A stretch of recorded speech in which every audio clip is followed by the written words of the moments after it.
BNP জামাত কোটা আন্দোলন ছিনতাই করেছে বলে জানিয়েছেন পররাষ্ট্রমন্ত্রী ডক্টর হাসান মাহমুদ। তিনি জানান, তাদের পরামর্শে শিক্ষার্থীরা গায়েবানা জানাজার মতো রাজনৈতিক কর্মসূচি দিয়েছে।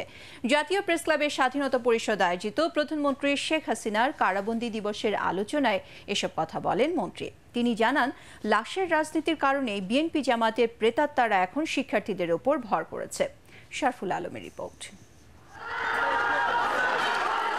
কোটা সংস্কারের দাবিতে শিক্ষার্থীদের আন্দোলনে থমথমে দেশের শিক্ষাঙ্গন।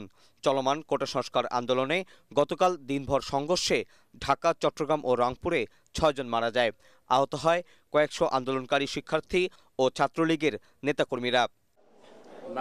মঙ্গলবারে আন্দোলনে সংঘর্ষে নিহতের ঘটনা সরকার তদন্ত করছে জানিয়ে পররাষ্ট্রমন্ত্রী জানান, রাজনীতিকরণ করা হয়েছে বলেই আন্দোলন কর্মসূচির পর গভীর রাতে বিএনপি জামায়াতের পরামর্শে আন্দোলনের নতুন কর্মসূচি ঘোষণা করা হয়েছে।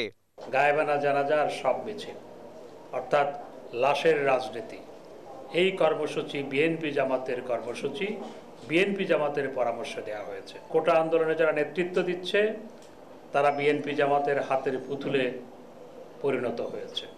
যারা কোটা আন্দোলনে নেতৃত্ব দিতে গিয়ে বিএনপি জামাতের হাতের পুতুলে পরিণত হয়েছে তাদের বিরুদ্ধে ব্যবস্থা গ্রহণ করতেই হবে।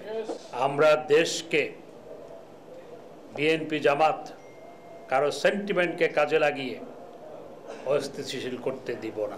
কোটা নিয়ে শিক্ষার্থীদের দাবির প্রেক্ষিতে পররাষ্ট্রমন্ত্রী ডক্টর হাসান মাহমুদ বলেন, সুপ্রিম কোর্টের রায়ের জন্য অপেক্ষা করতে হবে। তাদের কর্মসূচি এখন আর শিক্ষার্থীদের মধ্যে নেই জানিয়ে আওয়ামী লীগের এই নেতা জানান, আন্দোলনের সুযোগ নিচ্ছে বিএনপি জামায়াত।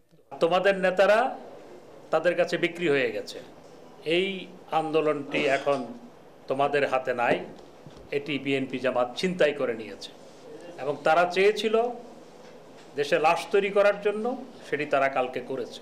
আন্দোলনের নামে ধ্বংসাত্মক কর্মকাণ্ড শিক্ষার্থীদের হতে পারে না জানিয়ে পররাষ্ট্রমন্ত্রী জানান, পরিবহনে আগুন, গাড়ি ভাঙচুর করেছে বিএনপি জামায়াত অপশক্তি। তারা দেশে অস্থিতিশীল পরিবেশ তৈরি করতে চায় বলেও মন্তব্য করেন আওয়ামী লীগের যুগ্ম সাধারণ সম্পাদক। শরফুল আলম, এটিএন বাংলা, ঢাকা।